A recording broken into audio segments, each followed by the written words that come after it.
Aqui é o professor Manuel. Hoje veremos os fundamentos da química geral. Aqui nesse slide podemos ver as referências bibliográficas, da qual vamos utilizar nessa aula o Atkins, Princípios de Química, e o Brown, Química, a Ciência Central. Aqui podemos dar uma olhada nos dois livros. Eu uso o Atkins, a quinta edição, e o Brown, a nona edição. O início, vamos começar a falar sobre matéria e medição, a classificação da matéria. Então, vamos começar os nossos estudos na química examinando algumas formas fundamentais de classificação e descrever a matéria. A matéria, de acordo com o estado físico, como vocês já conhecem, ela se divide em sólido, líquido e gasoso. Onde esta classificação vai de acordo com seu estado agregativo, onde nós temos, claro, o sólido mais agregado, o líquido um pouco menos, porém não tão disperso, já o gasoso com um nível de dispersão bem maior do que os outros dois. E de acordo com sua composição, nós temos a matéria dividida em elemento, composto e mistura, sendo o elemento a parte fundamental de toda a matéria, composta pelos elementos químicos que lhe dão origem. O composto seria a união desses elementos, podendo ser de um ou mais elementos. A mistura seria o estado da matéria com um maior número agregativo de elementos. Aqui podemos prosseguir. Podemos ver aqui na figura que o sólido tem tanto a forma quanto o volume definidos. E ele, portanto, ele é rígido. Então, quando a gente vê, por exemplo, uma pedra de gelo, ou um cubo, ou um pedaço de madeira, ou aço, eles estão em estado sólido e nós podemos ver tanto o seu formato quanto o seu volume em estados bem definidos. Já o líquido, ele tem um volume definido independentemente do recipiente que o contém, mas não tem uma forma definida. Então, nós podemos notar quando a gente coloca uma certa quantidade de água num copo.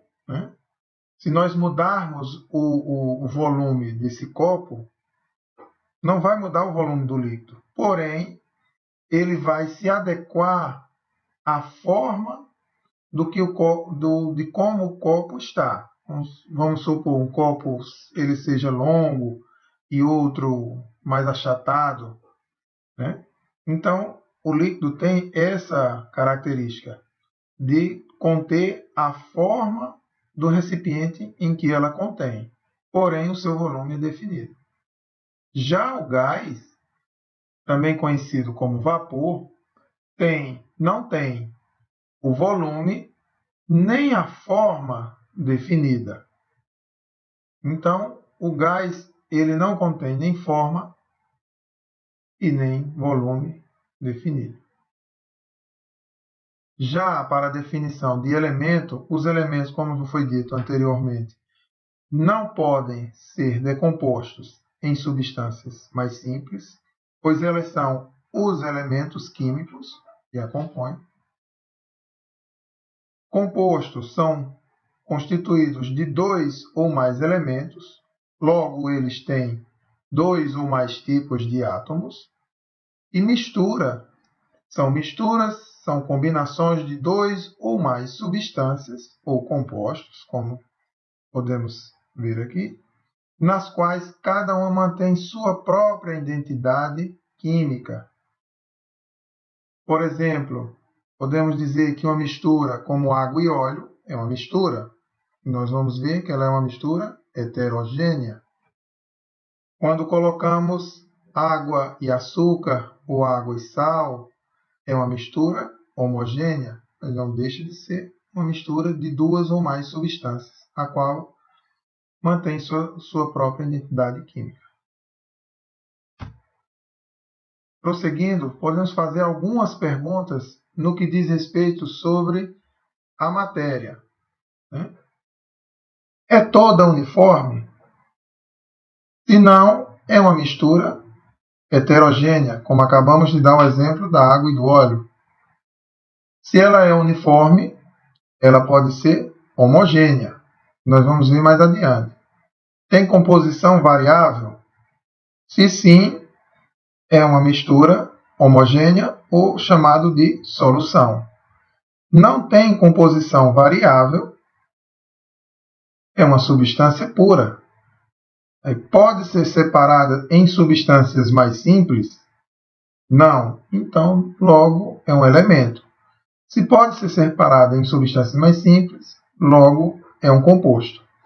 Então, essas perguntas que vocês podem fazer à matéria faz com que ela se classifique de acordo com aquelas duas classificações que nós demos no início. De acordo com seu estado agregativo ou de acordo com sua formação. Faremos o nosso segundo ponto, que no caso seria elementos e átomos. Né? Nós sabemos que a ciência é a busca da simplicidade, embora a complexidade do mundo pareça ilimitada, né? Ainda mais nos dias de hoje. Ela tem a origem na simplicidade fundamental que a ciência busca descrever. A contribuição da química para essa busca é mostrar que tudo o que nos cerca, montanhas, árvores, pessoas, computadores, cérebros, concreto, oceano, é de fato constituído por um punhado de entidades mais simples. Né? Os gregos antigos tinham a mesma ideia.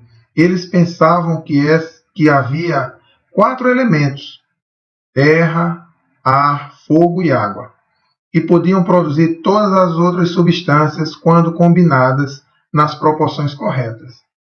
Seu conceito de elemento é semelhante ao nosso, mas sabemos hoje, com base em experimentos, que existem na realidade mais de 100 elementos em várias combinações compõem toda a matéria existente na Terra. Os gregos perguntavam-se o que aconteceria se dividissem a matéria em pedaços cada vez menores. Haveria um ponto a qual não teriam mais pedaços para se dividir. E eles o chamaram, esse menor pedaço, de átomo.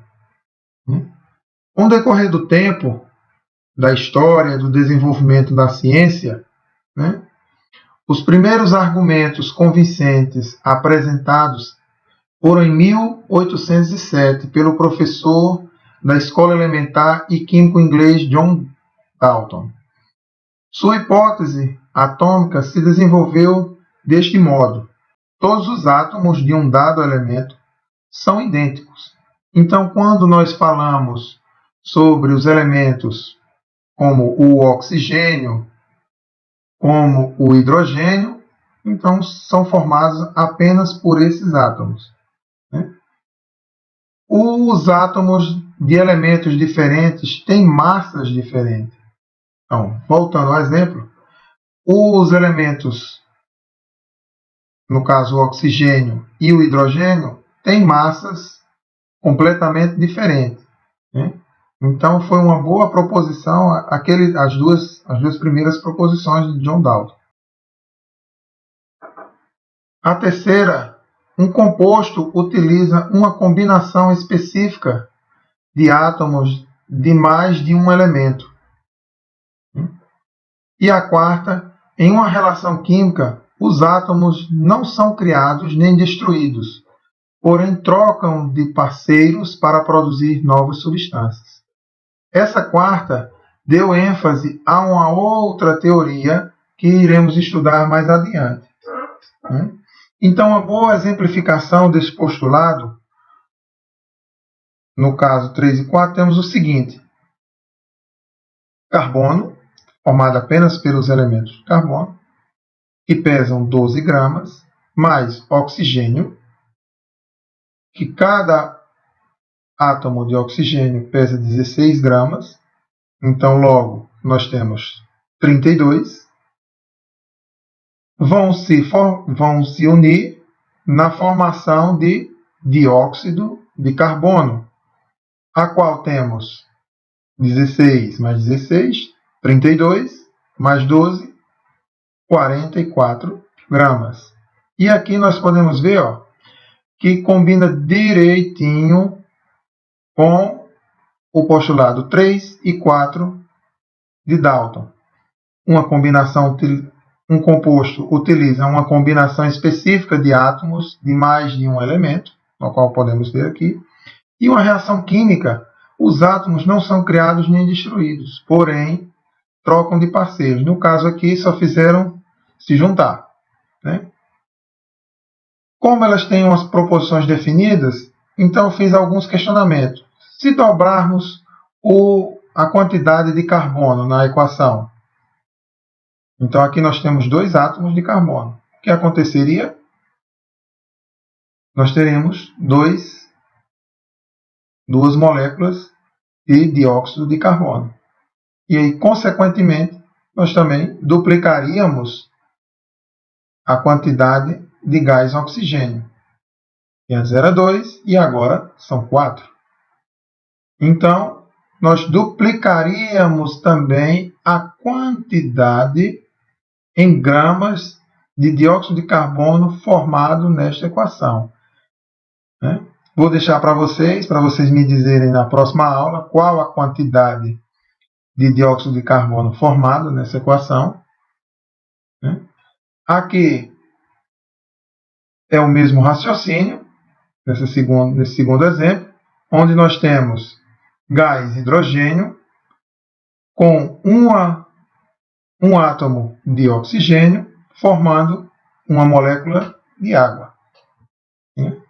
E aqui eu fiz o seguinte questionamento: se triplicarmos o número de oxigênio, quanto vai se formar de moléculas de água?